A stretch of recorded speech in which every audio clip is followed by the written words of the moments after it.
Dans cette vidéo, nous allons apprendre à créer des articles de blog optimisés SEO en utilisant exclusivement Elementor et Yoast SEO ou n'importe quel autre plugin d'optimisation SEO. Alors pour commencer, je me rends ici sur article, je fais ajouter un article. Et donc dans ce champ, je vais tout simplement saisir le titre de mon article de blog. Donc je vais tout simplement mettre comment créer. Alors comment créer un site WordPress sans coder, c'est le titre de mon article de blog. À présent, je vais cliquer sur modifier avec Elementor et je vais cliquer là sur quitter. Et voilà, chers amis, nous sommes donc sur la page de l'article de blog et comme vous pouvez le voir là, elle est vide puisqu'il n'y a pas encore de contenu. Donc je vais fermer ceci et voilà. Ceci c'est le modèle que j'ai créé dans Elementor, d'accord? Et donc voilà, là nous allons tout simplement mettre le contenu de notre article de blog et ça je ne vais pas vous l'apprendre. Et après avoir donc créé le contenu et la structure de mon article de blog, ok, ceci n'est qu'un exemple, je précise, et bien je vais cliquer ici sur article de réglage de l'article de blog. Vous voyez bien l'icône réglage de l'article de blog. Donc je clique là-dessus et vous verrez ici que j'ai des champs. Ici par exemple j'ai le titre de l'article et là j'ai l'extrait de l'article. Donc vous devez rédiger un extrait de votre article. Moi je vais juste sélectionner un bout de test ici afin d'illustrer cela. Voilà, je reviens donc dans les réglages de l'article et je colle l'extrait.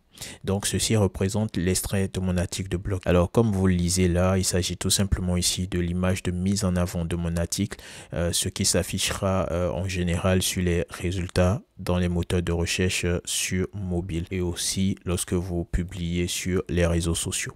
Donc là je vais tout simplement sélectionner mon image de mise en avant. Donc voilà, et c'est bon pour cette partie. Ici vous voyez autoriser les commentaires bien sûr. Et donc après avoir fait cela, chers amis, nous avons ici l'onglet Yoast SEO. C'est très important. Et le premier champ se nomme requête cible. Donc là nous allons tout simplement mettre la requête cible de notre article de blog. Donc comment créer un site internet avec WordPress. Donc c'est la requête cible de notre article de blog.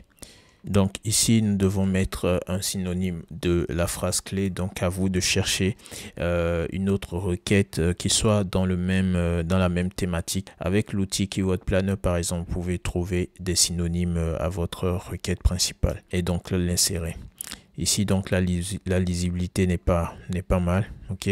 Vous n'avez pas forcément à mettre tous les éléments ouverts avant de valider votre article. Donc là chers amis, je peux déjà enregistrer une fois. Ajouter une variante, bon vous pouvez ajouter un mot-clé ici, d'accord. Je peux mettre formation WordPress. Donc à vous de voir. Ouais, formation WordPress. Ici pour la requête cible liée, ajouter par exemple ceci. Alors je dois préciser que les mots-clés et requêtes que vous utilisez pour vos articles de blog doivent faire l'objet d'analyse et de recherche, d'accord, en utilisant donc les outils dédiés à cela.